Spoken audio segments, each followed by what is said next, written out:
Good morning दोस्तों। आज हम बात करेंगे दिल्ली एम्स के डीवी के बारे में। दिल्ली एम्स में कैसे कैसे डॉक्यूमेंट वेरिफिकेशन होता है नॉर्थ साइड का। ठीक है, चलिए स्टार्ट करते हैं फ्रेंड्स। सिर्फ काम की बात करेंगे, 4-5 मिनट का वीडियो होगा, आप इस वीडियो को पूरा जरूर देखें। ठीक है फ्रेंड्स, सबसे पहले जो लोग दिल्ली एम्स में सेलेक्ट होना, जिन लोगों को दिल्ली एम्स मिला है, उनके पास सबसे पहले एक ऐसा कॉल लेटर आएगा। ठीक है फ्रेंड्स, उसके मेल में आने वाला है, 2-4 दिन में आ जाएगा। ठीक है, ऐसा कॉल लेटर आएगा आपको। ठीक है, अब देखिए फ्रेंड्स, सबसे जो इंपॉर्टेंट ध्यान रखने वाली बात है ना, आपको देखो ये दिल्ली एम्स ना अकॉर्डिंग टू रैंक बुलाएगा आपको। ठीक है, जैसे दिल्ली एम्स में जितनी भी सीट है ना, तो जितने लोगों को सिलेक्शन हुआ है तो उनकी रैंक निकालेगा अपने इंस्टीट्यूट के अकॉर्डिंग। ठीक है, तो रैंक के अकॉर्डिंग बुलाएगा। जैसे मान के चलो, जो पिछला एक्सपीरियंस बता रहा हूँ, 50 लोगों को डेली बुलाएगा। ठीक है, रैंक के अकॉर्डिंग।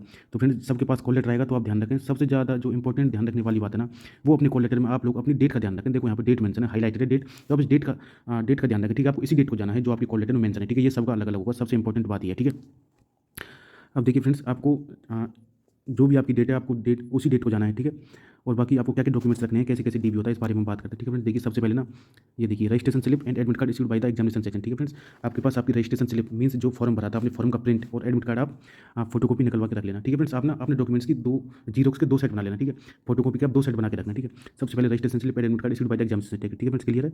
इसके बाद पॉइंट नंबर सेकंड देखिए, certificate marksheet and of matriculation high school showing the date of birth of the candidate. ठीक है फ्रेंड्स, देखिए आपके पास डेट ऑफ बर्थ को प्रूव करने के लिए आपको ना 10वीं की मार्कशीट होना जरूरी है। ठीक है, आपको 10th की मार्कशीट रखना है। ठीक है, क्योंकि देखो 10th की मार्कशीट से ना आपका नाम, आपकी डेट ऑफ बर्थ, आपकी मम्मी पापा का नाम मैच होगा। ठीक है फ्रेंड्स, 10वीं की मार्कशीट से ये लोग सबसे पहले मैच करते हैं। ठीक है, तो आप ध्यान रखना। आप देखिए पॉइंट नंबर 3 देखिए, certificate of having pass required educational qualification as per recruitment rules और बिफोर, ये फ्रेंड्स 2022 का है। ठीक है, आपको 2023 की देखो फ्रेंड्स, इसमें क्या लिखा हुआ है कि आपके पास आपके सारे डॉक्यूमेंट्स होना जरूरी है। जो देखिए आपकी जो एजुकेशनल क्वालिफिकेशन है फ्रेंड्स, जो नॉर्थ साइड 5 का जो फॉर्म की जो लास्ट डेट थी ना, महीने की लास्ट डेट थी ना, उससे पहले पहले आपकी एजुकेशनल क्वालिफिकेशन कंप्लीट होना चाहिए। जैसे मान के चलो, जो लोग रिसेंटली पास आउट हुए, जो उनका रजिस्ट्रेशन था, उस पर इसी डेट ना नॉर्थ साइड 5 के फॉर्म से पहले मेंशन होना जरूरी है। ठीक है, समझ गए ना। तो आपके सारे डॉक्यूमेंट्स कंप्लीट ना, नॉर्थ साइड 5 की जो लास्ट डेट थी ना फॉर्म भरने की, उससे पहले पहले सारे डॉक्यूमेंट्स कंप्लीट होना जरूरी है। इस पॉइंट में यही लिखा हुआ है। ठीक है, अब देखिए point number 4, registration certificate as grade A nurses from state nursing council. ठीक है फ्रेंड्स, आपके पास आपका वैलिड रजिस्ट्रेशन सर्टिफिकेट। ठीक है, अब देखिए point number 5, the experience certificate in cases where applicable issued from the concern hospital administration must have clearly mention about number of beds in the hospital certifying that as 50 और more bed in hospital. Friends, ये point GNM वालों के लिए बहुत important है, आप ध्यान रखना। इसमें हाईलाइट करके लिखा हुआ है, जीएनएम वाले कैंडिडेट का जो फ्रेंड्स जो एक्सपीरियंस सर्टिफिकेट है ना, उस पर क्लियरली बेड मेंशन होना बहुत जरूरी है।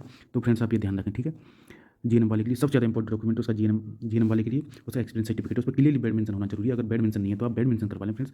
किसी भी एम्स का डीवी है जीएनएम वाले कैंडिडेट का, अपना वो बेड मेंशन जरूर करवा लें। ठीक है, अब देखिए नेक्स्ट पॉइंट देखिए, copy of e this call letter is the brought by the candidate at the time of document verification. Friends, e call letter ये आपको ना इसकी एक फोटोकॉपी, 2 फोटोकॉपी आपको इसकी भी निकाल लेना। ठीक है, ई कॉल लेटर की 2, जो आपके पास जो कॉल लेटर आएगा ना, इसी तरह का सेम आएगा फ्रेंड्स, इसकी आप एक 2 फोटोकॉपी निकाल के इसकी भी रखना है। ठीक है फ्रेंड्स, और देखिए एक इंपॉर्टेंट बात और है, शायद वो मांगते नहीं है, लेकिन जो आपको मेल आएगा ना, आप उस मेल को ओपन करके उस पर डेट मेंशन होगा, आपको ई कॉल लेटर का मेल कब आया, उस मेल का स्क्रीनशॉट लेके आप एक फोटोकॉपी उसकी भी रख लेना। ठीक है, अब देखिए आपको अपने डॉक्यूमेंट्स को कैसे अरेंज करना है। Please arrange your educational documents in order, 10th marksheets and 12th marksheets and certificate, diploma degree marksheet and certificate, nursing registration, experience certificate, NOC relieving wherever applicable. ठीक है फ्रेंड्स, आपको इस तरह से अपने डॉक्यूमेंट्स को अरेंज करना है। सबसे पहले 10वीं 12वीं की मार्कशीट और सर्टिफिकेट्स। ठीक है, उसके बाद आपकी बीएससी नर्सिंग या जीएनएम की मार्कशीट्स, आपका डिप्लोमा डिग्री एंड आपका रजिस्ट्रेशन। ठीक है, और आपका एक्सपीरियंस सर्टिफिकेट। इस तरह से आपको डॉक्यूमेंट्स को अरेंज करना है। और फिर जो प्रीवियस इंस्टीट्यूट में वर्क कर रहे हैं और जो दिल्ली में ज्वाइन करना चाहते हैं ना, उनको अगर एनओसी मिला है ना फ्रेंड्स, आपको फोटोकॉपी नहीं ले जाना है, आपको ओरिजिनल एनओसी वहाँ पे चाहिए। ऑफलाइन डीबी में वो आपको आपसे ना वो ओरिजिनल एनओसी सबमिट करेंगे, तो आप ध्यान रखना है, फोटोकॉपी नहीं चलेगा। तो अगर आपको एनओसी मिला है ना, तो आप एनओसी को कलेक्ट कर लेना वहाँ से। ठीक है,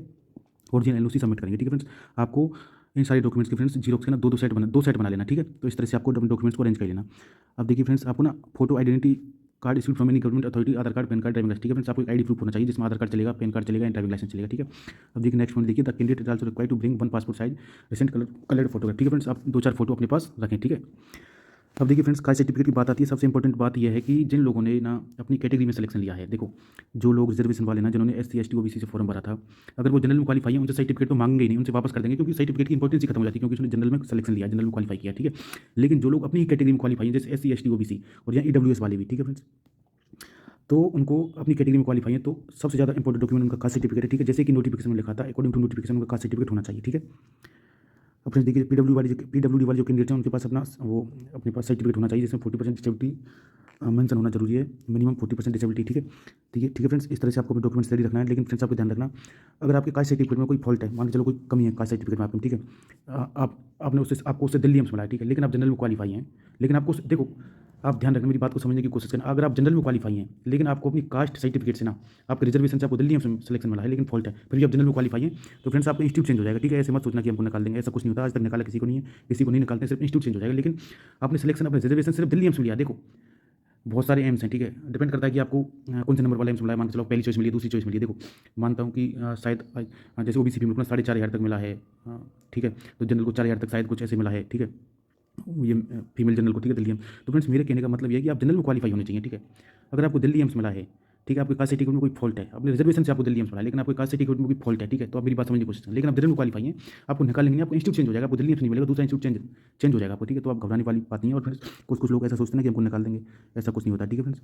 देखो डीवी में होता क्या है, जो आपने क्या कहते हैं, जो भी डिटेल्स आपने फॉर्म में फिल किया ना, जो आपने फॉर्म फिल किया था, आपने उसमें जो डिटेल्स फिल किया ना, बस आपकी उन डिटेल्स को ना आपके डॉक्यूमेंट से मैच करेंगे। उनके पास ऑलरेडी आपका एप्लीकेशन फॉर्म होगा, ठीक है फ्रेंड्स, उनके पास एक फाइल रहती है, ठीक है, आपका एप्लीकेशन फॉर्म होगा सभी का, ठीक है। जो आपने डिटेल्स फिल किए ना, उन डिटेल्स को ये लोग मैच करेंगे, ठीक है। सारी डिटेल्स मैच होनी चाहिए, ठीक है। जो भी मिस्टेक है उसके लिए आप एफिडेविट लगा सकते हैं। बाकी फ्रेंड्स होता कुछ नहीं, कुछ लोग सोचते हैं कि निकाल देंगे, आज तक कभी किसी को निकाला नहीं है। निकालना बहुत मुश्किल होता है, ठीक है। एक बार अपन एग्जाम में पास हो जाते हैं ना, उसके बाद अपन को कोई भी नहीं निकाल सकता। तो ये सारी बातें आप दिमाग से निकालते हैं, ठीक है फ्रेंड्स। बहुत फ्रेंडली डीवी करते हैं दिल्ली एम्स वाले, मेरा एक्सपीरियंस रहा है 2-3 बार डीवी करवाने का, बहुत ही फ्रेंडली डीवी होता है, ठीक है फ्रेंड्स। ठीक है फ्रेंड्स, इसके बाद डिटेल सारी मैच कर लेंगे बस, और आप एक सेट वो रख लेंगे, ठीक है। इसके बाद ना आपका बायोमेट्रिक हो जाएगा डीवी करवाने के बाद, और आइरिस हो जाएगा, ठीक है। इस तरह से आपका डीवी हो जाएगा, ठीक है फ्रेंड्स। बिल्कुल फ्रेंडली होगा, आप बिल्कुल भी घबराएं नहीं, कुछ नहीं होता है डीवी में, ठीक है। इस तरह से आपका डीवी हो जाएगा, ठीक है फ्रेंड्स।